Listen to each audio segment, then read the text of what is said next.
कुठलीही नाराजी नाही। मी परवाही कालही एकनाथ शिंदे साहेबांशी बोललो, थोडं कन्सेन्सस आहे आणि माननीय मुख्यमंत्री महोदय आउट ऑफ इंडिया असल्यामुळं कालच प्रश्न सुटला असता। थोडे कन्सेन्सस करण्याची गरज आहे, चर्चा करण्याची गरज आहे।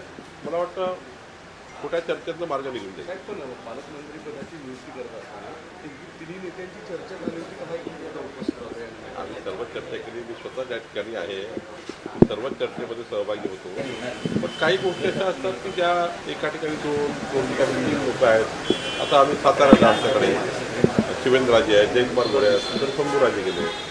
औरंगाबाद संभाजीनगरमध्ये बघा तुम्ही अतुल सावे आहे, आपले शिरसाट आहे, शिरसाट आले। यवतमाळमध्ये अशोक उईके आहे, राठोड आहे, राठोड आले। तिथे मोठ्या प्रमाणावर त्या ठिकाणी स्थानिक पालकमंत्री होईल असाच विचार आपण केला।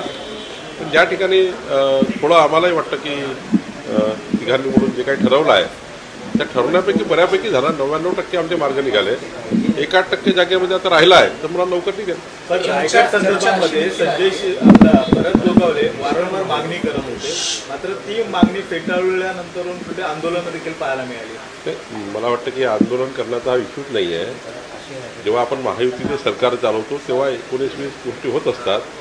शेवटी एका जागेवर 2-2, 3-3 जेव्हा क्लेम असतात तेव्हा काही मनाविरुद्ध होतं, काही आपल्या बाजूने होतं। त्यामुळे मला असं वाटतं यामध्ये फार काही आंदोलनात्मक पवित्रा कोणी घेऊ नये। असाच सर्वांनी कार्यकर्त्यांनी महायुती सांभाळली पाहिजे। महायुती सांभाळणे ही प्रत्येक पक्षाची जबाबदारी आहे आणि त्यामुळं आता मुख्यमंत्री आल्यावर योग्य मार्ग निघेल आणि फार काही मोठा मार्ग हे नाही आहे, लवकर मार्ग निघेल।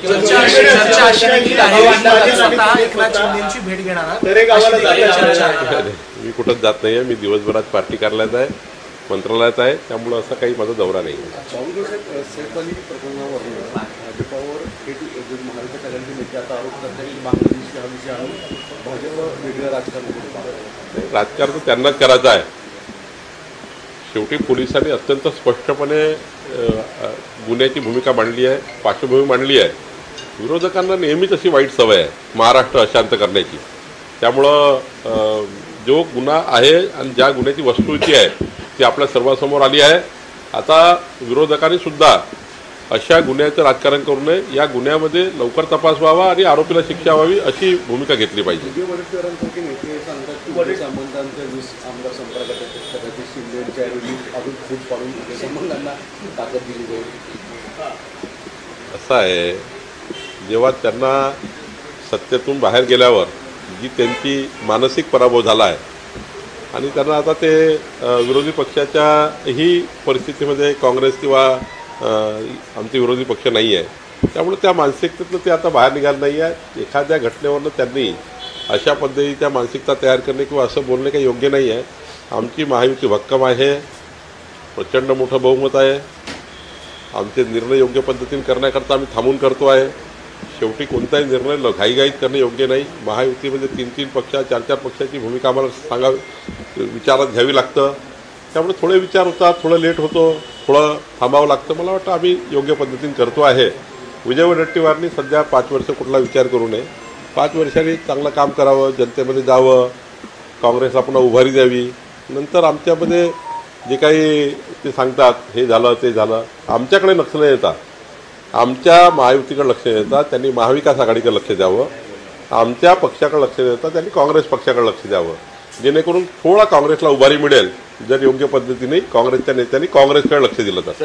प्रत्येक गोष्टीमध्ये मुख्यमंत्र्यांवरती दबाव आणला जातोय असं आदित्य ठाकरे म्हणतात। प्रत्येक गोष्टीमध्ये मुख्यमंत्र्यांवरती दबाव आणला जातोय, मंत्रिमंडळ विस्तार असेल किंवा पालकमंत्री पदाच्या विषयावरती असेल दबाव आणला जातोय असं त्यांचं म्हणणं। चर्चा करणे म्हणजे दबाव नसतो। शेवटी महायुतीच्या प्रत्येक नेत्यांना माननीय मुख्यमंत्र्यांशी चर्चा करण्याची मुभा अधिकार आहेत, कारण महायुती आहे। त्यामुळे चर्चा ती जे काही निर्णय होतात ते निर्णय होतात, पण मुख्यमंत्र्यांशी बोलणे म्हणजे काही दबाव आणले नाही।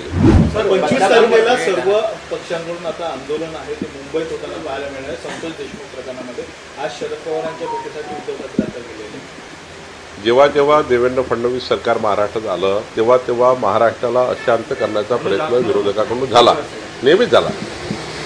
म्हणजे तुम्ही देवेंद्र फडणवीस साहेबांचं 14 ते 19 घ्या, म्हणजे महाराष्ट्राचं सरकार अस्थिर करण्याचा नेहमीच प्रयत्न केला आहे। आताही आमची भूमिका स्पष्ट आहे की परभणी आणि बीडच्या प्रकरणामध्ये माननीय देवेंद्रजींनी 3 बैठक घेतल्या, परभणीच्या संपूर्ण शिष्टमंडळाशी चर्चा केली, त्यांच्या मागण्या मान्य करण्याकरता भूमिका घेतल्या.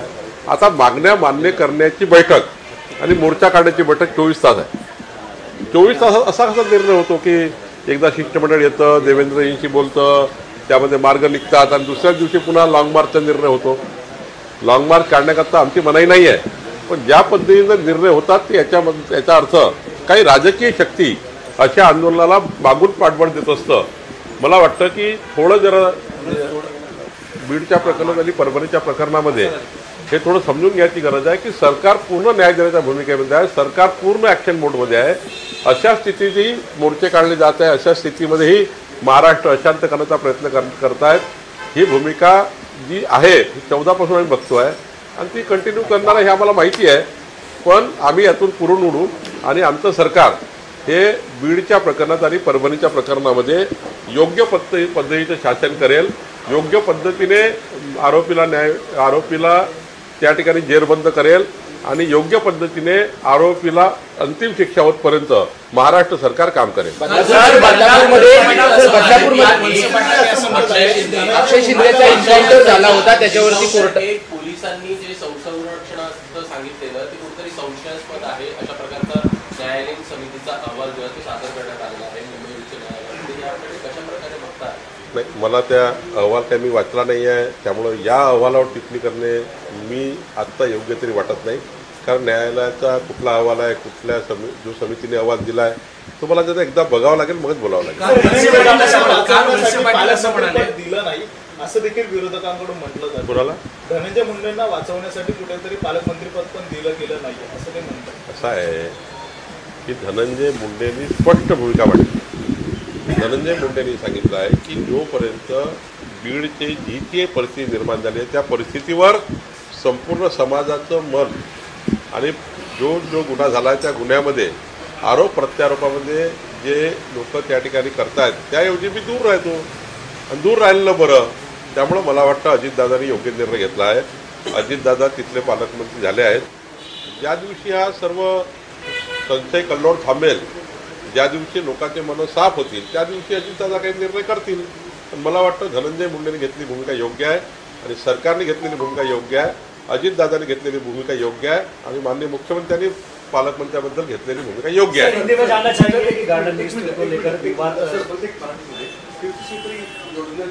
शासनाने आणली घोषणा केली त्याची इम्प्लिमेंट होताना दिसत नाही आणि जसं म्हणणे की अगोदर फॉर्म भरले जात नाही त्याची यात्रा पण सुरू नाही असं काही जणांची. तीर्थदर्शन यात्रेमध्ये आता हा खरा प्रश्न आहे की GR इम्प्लिमेंटेशन करण्याची ज्या संस्थेला जबाबदारी आहे त्या संस्थेने ती जबाबदारी पार पाडली पाहिजे किंवा ज्यांना तीर्थक्षेत्र योजनेचा लाभ घ्यायचा आहे, तीर्थदर्शन योजनेचा, त्यांनी लाभ घेतला पाहिजे. आता आमच्या नागपूरमध्ये तर आम्ही परवा महालक्ष्मी कोराडीची अयोध्यावारी झाली आहे. त्यामुळं जिथे जिथे ते अयोध्यावारी किंवा ज्या पर्यटन स्थळावर किंवा यात्रास्थळावर ज्यांना जायचं आहे त्यांचा नीट प्लॅन जर सरकारकडे आला तर मला वाटतं सरकार त्याची परवानगी योग्य वेळेत देतं. थोडं याच्यामध्ये अजून जनजागृती करायची गरज आहे. तीर्थदर्शन योजना अजूनही शेवटच्या माणसापर्यंत पोहोचवण्याकरता जे काही योजनेबद्दलचा संभ्रम आहे की योजनेबद्दल जे काही जनतेमध्ये जायला पाहिजे ते अजून जात नाही आहे. आम्ही याची व्यापक प्रसिद्धी करू आणि अजून या योजनेला पुढं नेऊ. मागच्या 2 दिवसामध्ये भाजप आणि संघाचे समन्वय बैठका काय नेमके मुद्दे होते, काय चर्चा? काही नाही, आमची नेहमीची बैठक असतो समन्वय समितीची. समन्वय समितीमध्ये जे काही आमचे समूह आहेत त्या समूहाकडनं जे काही महाराष्ट्राच्या विकासाकरता जे मुद्दे येतात, कारण विचार परिवारचे कार्य जे आहे ते आदिवासी भागात आहे, मागास भागात आहे, विखुरलेल्या महाराष्ट्रामध्ये आहे. त्यामुळं त्या समाजामध्ये भटकन घुमंतू समाज आहे, आदिवासी समाज आहे, भटक्या जाती आहे, या समाजामध्ये काय परिस्थिती आहे त्यावर सरकारने काय गोष्टी केल्या पाहिजे असा समन्वयातून आमच्या चर्चा होतात आणि त्यातून मग काही गोष्टी अशा होतात की जे समाजाला न्याय मिळण्याकरता असतात. त्यामुळं ही जी बैठक आहे समन्वय बैठक ही समाजाच्या शेवटच्या माणसाला न्याय मिळण्याकरता ज्या बाबी आमच्यासमोर येतात त्याला मार्ग मात्र सरकार काढतं आणि त्यातून आपल्या महाराष्ट्राला पुढे नेण्याचं काम होतं. सर, हिंदी में जानना चाहिए गार्डन मिनिस्टर को लेकर विवाद रायगढ़ और नासिक जिले में किस तरह से सोल्यूशन निकलना है? बहुत ज़्यादा विवाद नहीं है. 99% जगह पर अच्छे से हमारी चर्चा हुई. थोड़ा रायगढ़ और नासिक को लेकर कुछ कंसेंसस है। हमारी तीनों पार्टियां बैठकर फिर एक बार चर्चा करेगी और बहुत ज़्यादा नहीं है, एक जगह पर दो, तीन वहाँ के सिटिंग मिनिस्टर होने की वजह से उस जिले से आते हैं मिनिस्टर करके थोड़ा सा डिमांड है कि भाई रायगढ़ में आदित्य को दिया तो गोगावली जी का कहना चाहिए, नासिक में हमारे गिरीश महाजन को दिया तो वहाँ दादा भूसे जी और मानिकराव कोकाटे जी वहाँ प्रयास कर रहे थे। तो स्वाभाविक है महायुति के लोग तो महायुति के लोग आपस में बैठकर इस चीज़ को आगे लेके जाए। हमने प्रयास भी किया है, बहुत जगह हमारे कंसेंसस हो गए हैं, एक दो जगह बहुत ज़्यादा किसी ना किसी को तो करना पड़ेगा, दो में से किसी ना किसी को करना है तो फिर रीजनल बैलेंस देखना पड़ता है कि भाई जैसा ठाणे से लेकर कोकण तक कोई भी राष्ट्रवादी कम्युनिस्ट पालक मंत्री पद नहीं है, तो भाजपा शिवसेना के सारे पालक मंत्री हो गए, तो एक जगह राष्ट्रवादी को देनी चाहिए, ऐसा कंसेंसस आया। फिर वहाँ पर भी नासिक में कल कुंभ मेला है, कुंभ मेला को लेकर गिरीश महाजन जी का काम बहुत जोरदार रहा है। कुंभ आता है तो कुंभ के टाइम प्रभारी मंत्री गिरीश महाजन जी होने की वजह से पूर्व अनुभव है कुंभ का, इस वजह से उनकी वहाँ पर वहाँ की डिमांड थी और सरकार ने भी ऐसा निर्णय लिया कि गिरीश महाजन फिर कुंभ संभाले। तो ऐसे करके कुछ बातें हुई है, लेकिन अगर कुछ कंसेंसस है तो हम आपस में पूरा करेंगे, एक में के साथ चर्चा करेंगे।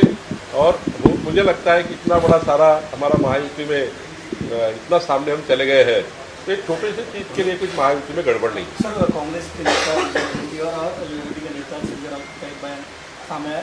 संजय राउत कहते हैं कि जिस तरह से शिवसेना फूटी थी वैसी ही अभी शिंदे गुट फूटने वाला है।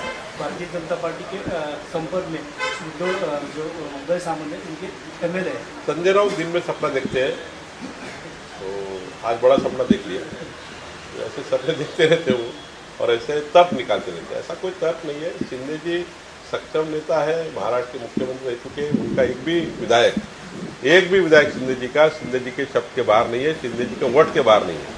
शिंदे जी जब विधायकों को बोलते हैं तो सारे उनके विधायक 57 विधायक हो या फिर उनके सहयोगी विधायक हो, सारे शिंदे जी को एक मिनट के ऊपर बात पर वो सारे मान जाते हैं।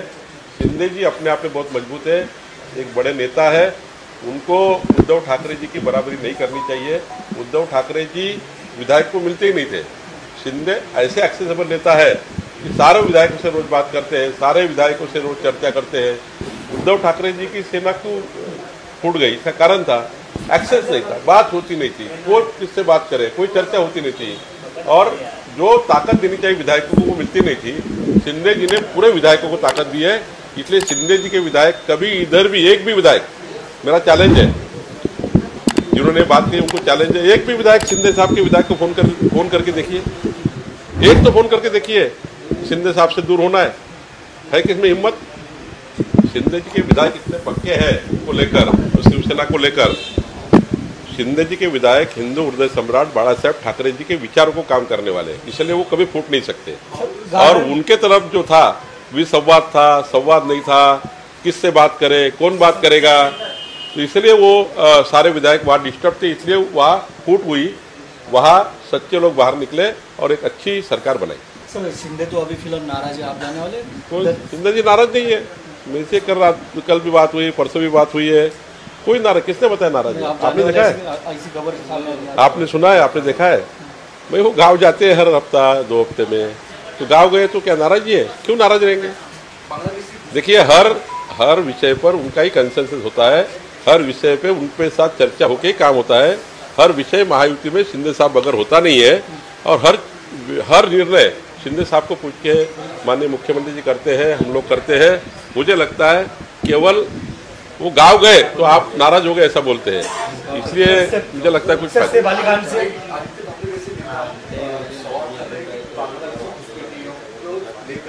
जिम्मेदार अमित शाह ही है क्योंकि केंद्रीय पुलिस उनके पास है और बांग्लादेशी घुसपैठियों को रुकवाना उनका जिम्मेदारी। आदित्य जी अब बहुत छोटे हैं राजनीति में, बहुत कम समय हुआ उनको विधायक बने हुए हैं।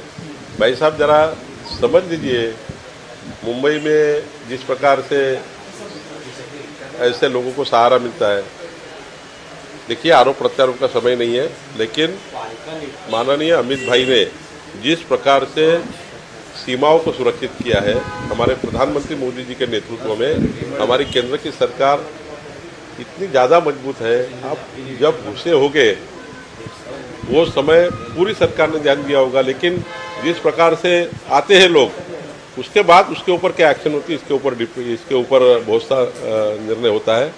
हमारी सरकार ने बहुत सी घुसपैठियों को बाहर निकालने का काम किया, सीए लाया, सारे नियम लाए और इसमें से आगे चलकर इस बांग्लादेशी घुसपैठियों पे बहुत जल्द ही अच्छे कानून हमारे पास है। हम इनको बांग्लादेश भगाने के लिए और जहाँ से है वहाँ छोड़ने के लिए हमारी सरकार भी काम करेगी। सैफ अली खान प्रकरणामध्ये जो आरोपी आहे तो बांगलादेश असल्याचं समजतं, कसं बघताय? बांगलादेशी आहे की पाकिस्तानी आहे तो आरोपी आहे, आणि आरोपी जर बांगलादेशातून आला आहे त्यांचा ॲड्रेस त्याचा आहे, तो बांगलादेशामधूनच आला आहे, त्यामुळं त्यात काय नवीन आहे? बांगलादेशी आरोपींनी अशा व्यक्तीने इथे येऊन इतकी मोठी घटना केलेली आहे, इतकी मोठी घटना झालेली आहे, त्यामुळं मला असं वाटतं याच्यावर सरकार काम करत आहे। त्यामुळं सरकार असे जे कृत्य मुंबईमध्ये सुरू आहे आणि विरोधक हे या कृत्याला अशा घटनांना वेगळीकडे नेण्याचा प्रयत्न करत होते, जातीवादी रंग देण्याचा प्रयत्न करत होते। बघितलं असाल तुम्ही 3-4 बोलबच्चन नेते जे आहेत शरद पवारजी कळले आणि उद्धवजी कळले, या बोलबच्चन नेत्यांनी तर घटनेला भलतीकडे घेऊन गेले होते, जातीवादाकडे घेऊन गेले। आता का बोलत नाही? आता हा कोण निघाला आरोपी? सैफ अली खानच्या घरी त्या ठिकाणी चोरी करणारा किंवा अटॅक करणारा आरोपी कोण आहे याचा विचार करून आता विरोधकांनी बोललं पाहिजे। आणि त्यामुळं आमचं सरकार योग्य पद्धतीने बांगलादेशी ज्या घुसलेल्या आहेत त्याचाही न्याय करेल, मुंबईत पुन्हा अशा घटना होणार नाही याची काळजी घेईल। गर्जा हिंदुस्तान चॅनलला सबस्क्राईब करा आणि ताज्या घडामोडी जाणून घेण्यासाठी बेल आयकॉनवर प्रेस करा।